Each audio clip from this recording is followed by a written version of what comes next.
Всем привет, друзья! Самый популярный миф, который я когда-либо слышал, это про раскоксовку двигателя.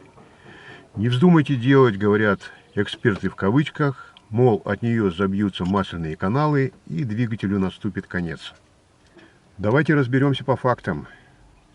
Раскоксовка действительно может размягчить нагар, но полностью его не растворить. Теоретически мелкие кусочки могут попасть в моторное масло. Но давайте посмотрим, как устроена масляная система. Возьмем, например, масляные каналы в головке блока цилиндров. Масло из них выходит, а не засасывается внутрь. Даже если кусочки нагара отвалятся, они пойдут не в масляные каналы, а вместе с маслом опустятся в поддон. А далее масляный насос закачивает масло вместе с мелкими частицами, но крупные останутся в сетке маслоприемника, а мелкие спокойно задержатся в масляном фильтре. Для того, чтобы эти частицы нагара реально попали в масляные каналы, фильтр должен быть либо неисправен, либо полностью забит. Но если фильтр забит, то и без всякой раскоксовки перепускной клапан пускает все, что есть, в обход фильтра. То есть грязь идет напрямую в двигатель. Ну, в общем, после раскоксовки вряд ли наберется столько нагара, чтобы фильтр забился мгновенно и полностью. К тому же современные масла сами по себе содержат очищающие присадки и постепенно промывают двигатель в процессе работы. Если мотор долго работает, в поддоне и так появляется отложение, и это нормально. В канавках поршней, где расположены поршневые кольца, нагар тоже растворяется, но, как правило, не полностью. И обычно ничего там кусками не отлетает. Кто ремонтировал двигатели, знает, как трудно очищается нагар с канавок, даже на снятых поршнях.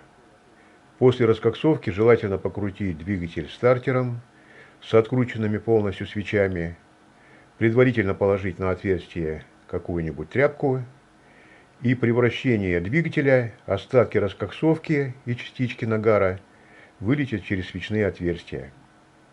Затем можно залить немного керосина в цилиндры и повторить процесс очистки. Для особо тревожных есть простой рецепт. Это поставить недорогой масляный фильтр, дать двигателю поработать после раскоксовки, слить старое масло с раскоксовкой, залить промывочное масло, снова дать поработать, опять слить, поставить новый фильтр и залить свежее масло.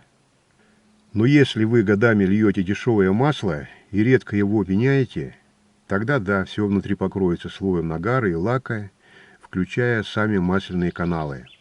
Но это проблема не раскоксовки, а запущенного двигателя. Такие отложения и без нее могут забить масляные каналы. Есть простое правило, друзья: чем дешевле масло, тем чаще его надо менять. Этим вы себя обезопасите. Дешевое масло с малым количеством присадок быстрее будет подгорать и быстрее будет образовываться нагар. Ездить на моторе, где внутри куски нагара и шлака, рискованно в принципе. Раскоксовка тут вообще ни при чем. Просто не допускайте такого состояния.